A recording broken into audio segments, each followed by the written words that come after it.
Hello friends. So in this video I'm going to talk about if the world is a dream, why can't I control it? Why haven't I won the lottery already?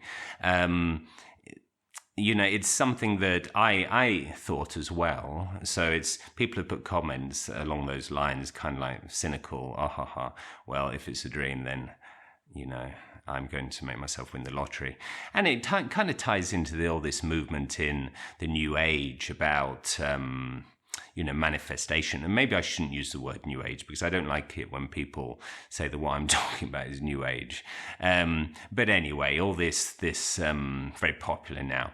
I hope I don't put anyone off, but manifestation, I'm not into that. There's lots of things that I'm not into. And manifestation is one of them. Maybe there's some deeper truth that we can't understand that's kind of making this how we want it. But I really very cynical about, skeptical about that. But so why can't, if I'm basically God, if I'm the ground of being, if I'm this is my dream, I am the dream itself, why don't I just make it a lot better? Now, the thing is, first step, in my dreams, I can't control them either, to be honest. I sometimes got this thing in my dreams where I can't talk. It's like, it's always, I really need to talk and I just can't get the words out. I can't make myself talk. And my dreams, I've never had a lucid dream. I've never I realize I'm dreaming, but then, then I kind of wake up. And then I get out of bed, and then I realize I'm still dreaming, and it just goes on. I've never controlled my dream. I've never made myself fly. There are people on the internet who do lots of interviews based on the fact that they can control their dreams, and there are people who do meditation in their dreams. They realize they go to sleep. They know, yes, I'm dreaming. I'm going to fly somewhere, so they fly. Now, this isn't my case, so I perfectly understand why I can't control the world, because it's.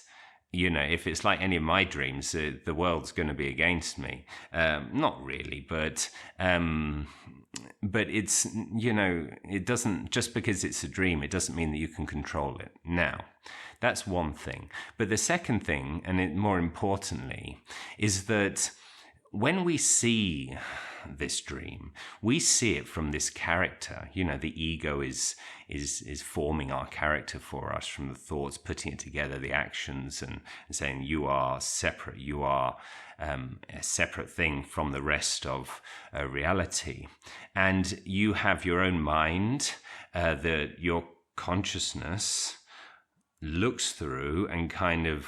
You want certain things, and according to your situation and the context, and what you see on television, and just that if I won the lottery, I would be so happy. Now, it's that's part of the dream. The fact that you want all those things is that character in the dream. It's not really you.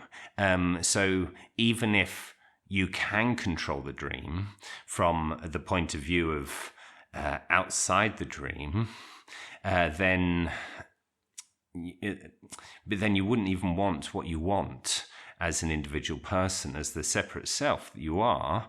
You probably wouldn't even want that, because you're looking at everybody else's eyes too, and they want things as well. So the fact that inside the dream, when we're in the dream and we're looking from this body, and we've got this mind that's limiting our consciousness and channeling it, maybe we we are part of the dream. We are tightly locked into the dream. I mean, based on, our culture, our, intelligence, our history, family upbringing, nutrition, brain health, etc. All of this stuff is making you want things, but that is in the dream. All of the other things, or the culture and all of that, is the dream. From within the dream, you're part of the dream. You can't change anything unless you are external to it. That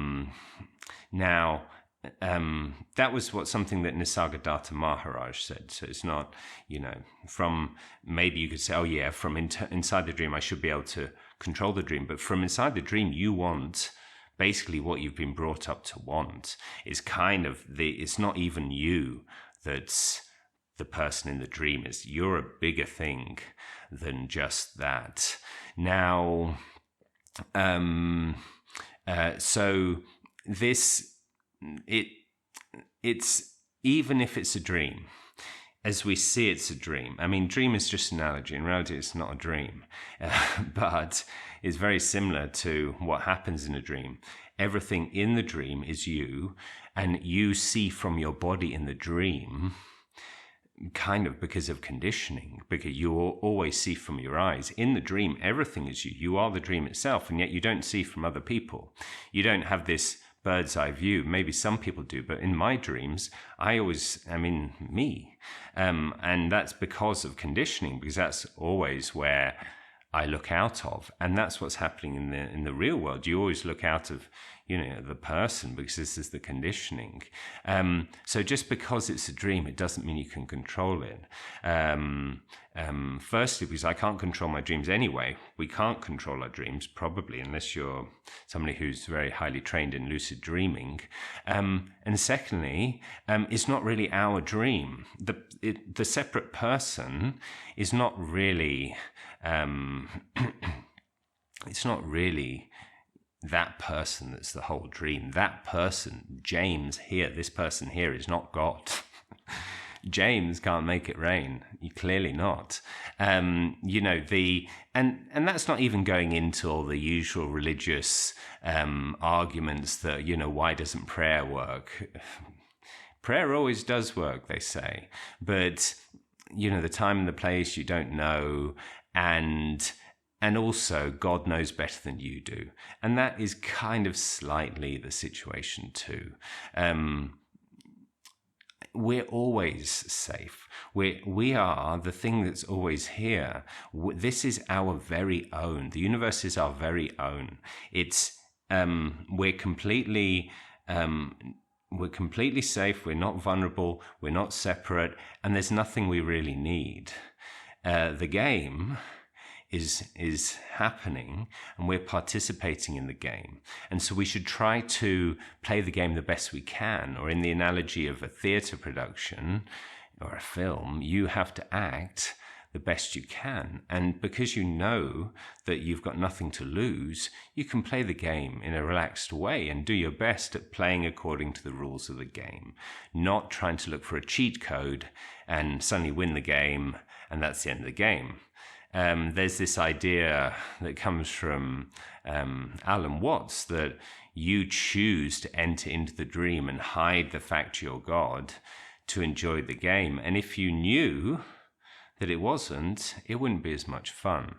So there we go. That's my that's the conclusions I've come to, because in the beginning I also did think, well, if it's all me, then well, I'm going to make stuff happen today. I'm going to, I'm going to test it.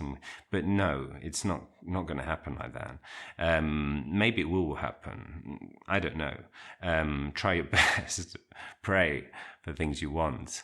I do think that, there is some element of our deeper self which can take mercy on this separate, vulnerable, separate self that we find ourselves in the dream. So thank you for watching. Goodbye.